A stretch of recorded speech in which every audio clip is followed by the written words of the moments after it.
Hello and welcome to this Monday edition of the World Report. I'm Arjun Samad Mahindran. Let's take a look at what's making headlines around the world. US BBC Director General Tim Davie and Head of News Deborah Turnus have both resigned after a firestorm over a Panorama documentary about President Donald Trump. But at the very center of this controversy lies one edited clip that has virtually changed the entire meaning of Trump's words. That's correct. And now the BBC is under intense pressure to explain. First up, let's break down what happened and what it means in 6 key questions and answers, of course. Now, first up, why did the BBC bosses quit? Well, they quit from the fallout from a Trump documentary edited. A leaked memo accused Panorama of misleading editing, sparking public outrage and political calls for resignations. Now, next up, what was the key allegation made against BBC? Well, the Panorama spliced Trump's speech clips. Now, the edit viewers, it combined separate moments to make it seem like Trump had, in fact, directly urged the Capitol violence. On to the third big question now. What did this edit imply? Well, it implied that Trump himself encouraged the Capitol Hill riots. Meanwhile, critics say that's a serious breach of trust for a publicly funded broadcaster. But you may ask, how did the BBC leaders respond to these accusations? They said mistakes were made. Both of them have resigned, while Director General Davie took ultimate responsibility. Head of News Turnus says the buck stops with me. Now is the BBC accused of bias? Well, both the leaders who in fact resigned have denied any institutional bias claims. They've further admitted human error, not political agenda, though the damage to the reputation is very real. That brings us to a last question, and the most pivotal question being asked the world around. What's next, in fact, for the BBC? A charter review and leadership uncertainty lies ahead. Now, the government's review could very well reshape funding and even independence. This comes just as the BBC faces one of its biggest tests in decades. So, viewers, we have 2 resignations, 1 scandal, and a trust storm that's just blowing all out now. The BBC, meanwhile, it's still insisting it will restore transparency and both accuracy. However, questions still remain about editorial integrity and also political influence. And with the new leader yet to be named, one of the world's most recognized broadcasters now faces a defining, or some might say a disrupting moment in its history. My colleague Priyanka Deo gets you more. Shame on the BBC. I mean, the BBC is a disgrace, and this isn't honestly the first time. Shame on BBC is the reaction that many are expressing today around the world after the BBC admitted to selectively editing a president's January 6th remarks, stitching together lines that are spoken nearly an hour apart and cutting his call to act peacefully and patriotically. The edit changed not only the tone, but also the timeline and ultimately the viewer's understanding of what the president was saying. And as a result, 2 senior BBC executives have now resigned. But for many around the world, especially in India, this feels familiar from the BBC. It's nothing new. During the CAA protests, the Delhi riots, as well as the farmer protests, critics accused the BBC, the Indian government accused the BBC of leading into one narrative, ignoring nuances and presenting emotionally charged stories without full context and spread disinformation. Not don't report, but report fairly. And that's the heart of this moment as well. Whether in Washington, D.C. or in New Delhi, the public is asking the same question. Powerful media institutions and public broadcasters like the BBC hold others accountable without abandoning accountability themselves. Democracies honestly need a free press. Absolutely, but freedom comes with responsibility, and the BBC has failed that. It's failed the people, it's failed countries, it's failed the world. When broadcasters curate reality instead of presenting it, trust absolutely collapses. The world isn't asking the BBC to be pro-government or pro-opposition, just pro-truth, right? Fearless and fair, both. It's not that hard. Anything less damages journalism altogether. And honestly, the people deserve better. The world deserves better. Shame on BBC. Washington may finally be reopening, viewers. That's right. After 5 tense weeks, the U.S. Senate has finally reached a bipartisan deal to end the longest-running government shutdown in American history. Lawmakers voted 60-40 to move forward on a funding bill. Now, this was made possible after 8 centrist Democrats struck the deal with Republican leaders and the White House itself. Well, they've agreed to reopen the government in exchange for a future vote on affordable care subsidies. The plan still, however, needs House approval, and a single senator also could delay the process for days together. However, it's the strongest signal yet that the shutdown's end is in sight. Meanwhile, the impact is still rippling across the country, literally from coast to coast. In the latest, air travel remains snarled and food aid remains frozen. This as Americans still hope Washington finally gets back to work. Now, if the deal holds up, it could reopen the government before Thanksgiving itself, thus also giving very federal workers and travelers the break that they've been waiting for. Vote, the yeas are 60 and the nays are 40. 3/5 of the Senate duly chosen and sworn, having voted in the affirmative. The motion upon reconsideration is agreed to. Meanwhile, air traffic in the United States could slow to a trickle if the federal government shutdown lingers into busy Thanksgiving travel holiday season. The Transportation Secretary, Sean Duffy, has warned. The Federal Aviation Administration, or the FAA, last week ordered flight cuts at the nation's busiest airports as some air traffic controllers who have gone unpaid for nearly a month have stopped showing up for work altogether. Now, these reductions, viewers, started Friday at 4% and will increase all the way to 10% by the 14th of November. That's next week, Friday on next week. They, in fact, are in effect from 6 a.m. to 10 p.m. local time and will also affect all commercial airlines. Meanwhile, on Sunday, more than 1,700 flights were cancelled as of 1:30 p.m. Eastern Time, and nearly 5,000 more flights were delayed. Now, this also follows more than 1,500 cancellations on the previous day, Saturday. Meanwhile, listen into some travelers. The other day, getting from Mobile to here, my original flight got canceled, but I was able to get on an earlier flight, so it really didn't affect me at all. So I'm just keeping my fingers crossed. Everything looked like it was good until you get the notification as you're on your way up, you got a delay. That's what happened with me. Stay with the U.S., where Donald Trump has issued a wave of pardons this time for key allies tied to the 2020 fake elector scheme. Among those granted clemency, Rudy Giuliani, Sidney Powell, and Kenneth Chesebro, the very lawyers accused of trying to overturn the election results. The White House, meanwhile, has released the list late Sunday. 77 people in all, including several former Trump campaign and administration officials alike, linked to the January 6 investigations. Now, very notably here, viewers, Trump himself has not been pardoned in connection to the scheme. Now, the pardons come as the Senate voted to end the 40-day government shutdown, turning some say, as a strategic distraction from renewed focus back on 2020. Meanwhile, critics are calling it a brazen rewriting of accountability, while Trump allies are saying it's about closure and moving forward. The legal and political fallout, meanwhile, could be far from over this, as Washington weighs what these pardons mean for justice, precedent, and the next elections. Over in Asia, Super Typhoon Fung Wong has slammed into the Philippines' northeast, bringing winds of up to 230 kilometers an hour and torrential rains as it made landfall. Now, the country's Weather Bureau, meanwhile, has raised its highest storm alert, warning that Fung Wong could impact over 30 million people. That's correct.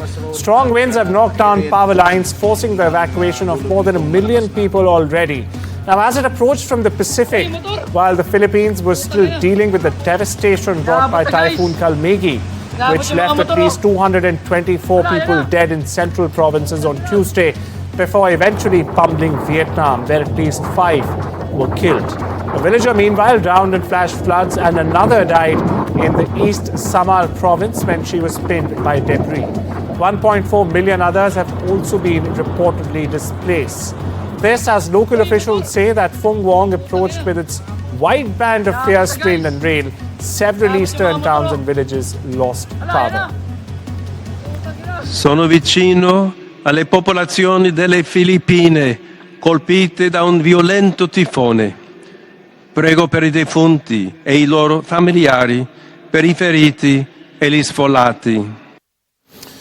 A campaign to vaccinate about 40,000 children under the age of 3 began on Sunday. Gaza's health ministry has confirmed now this drive aims to protect against preventable diseases such as measles, polio and meningitis after months of war disrupted routine immunizations in the war-torn enclave. The first round of the campaign will take place from the 9th to the 18th of November. Here's one.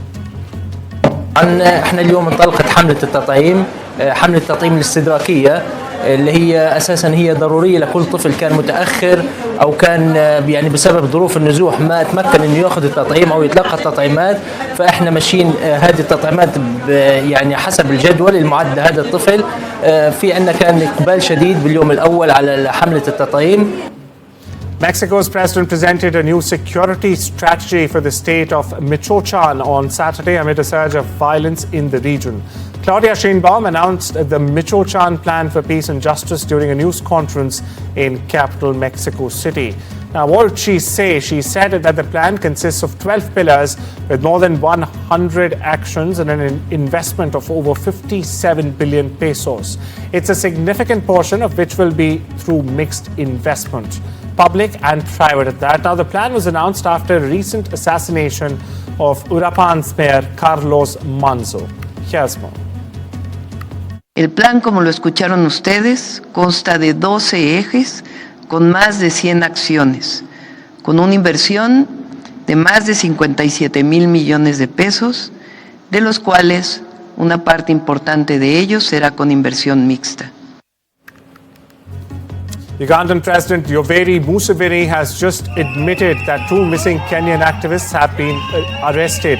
Eyewitnesses last month reported seeing Bob Jagi and Nicholas Oyo being forced into a car by masked men. This after they were seen supporting Ugandan opposition leader Bobi Wine. Although news of their release was confirmed on Saturday, authorities up to that point had vehemently denied that they were being detained. President Museveni, in an interview on Saturday, commented that the two men were experts in riots who were then put in the fridge for some days. Over in Asia, South Korea's ousted President Yoon Suk-yeol faced additional criminal charges on Monday as he is accused of flying drones over North Korea. That's correct. This was done in a deliberate bid to justify his plans to declare martial law in 2024 and also to send troops to surround the National Assembly. Now, Yoon, along with his 2 top officials, were charged with benefiting the enemy and exploiting power over alleged drone flights.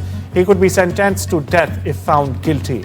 Yoon has reiterated that he never intended to impose military rule, but declared martial law to protect democracy from anti-state elements. And viewers, Donald Trump is now the first sitting president in nearly 50 years to attend a regular season NFL game. But that crowd reaction was mixed when he did so. Trump led a military oath at halftime, with boos echoing. Take a look. Please raise your right hands.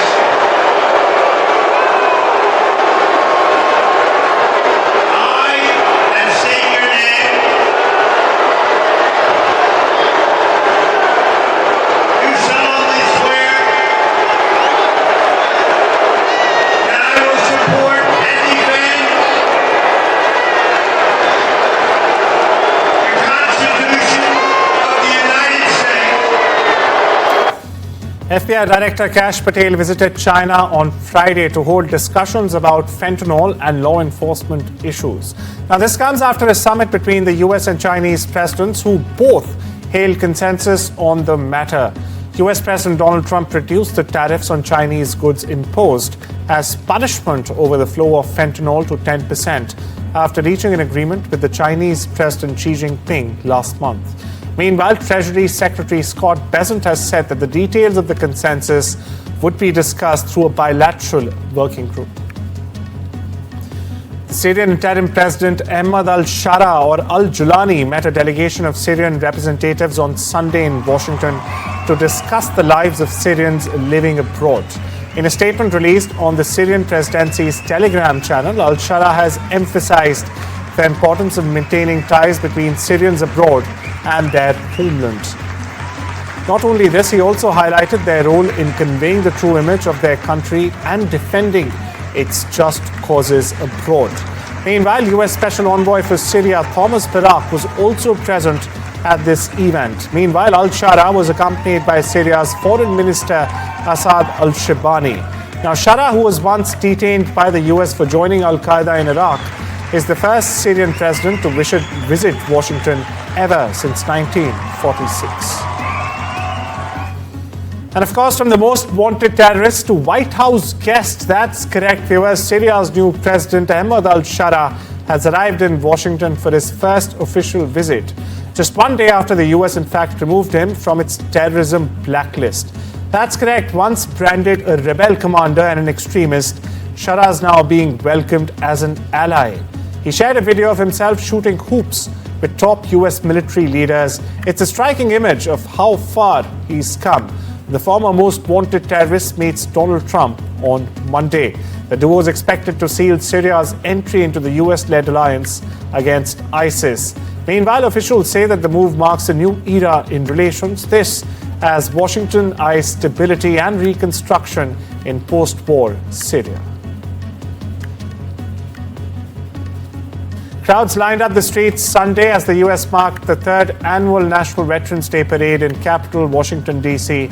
Floats honoring military service, local organizations, and patriotic themes brought color and energy to the Capitol. Police vehicles rolled alongside floats and performances, while many spectators also captured the moment on their smartphones, preserving memories of a day dedicated to those who served. World War II to present, I'm here to support all of them, just to make sure that the veterans of the United States are always supported. You know, we need to support them 100% on whatever they need. We need to make sure this continues through generation, so it's never forgotten. Well, with that, it's time we step into a short break. Much more on the other side. Don't you go anywhere.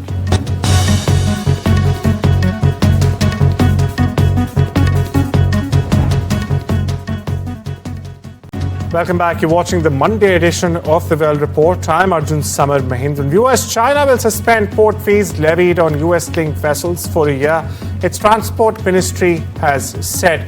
Now, the suspension will kick in from 13:01 local time or 5:01 GMT today. Meanwhile, China has also suspended sanctions on US-linked subsidiaries of South Korea's Hanwha Ocean Company Limited for 1 year as well. The suspension of sanctions imposed on the 14th of October takes effect immediately, the ministry statement also said. European businesses have witnessed a far greater impact in 2026 from US tariffs and other trade tensions than in 2025, when front-loading mitigated the consequences. A survey by Business Europe has revealed on Monday.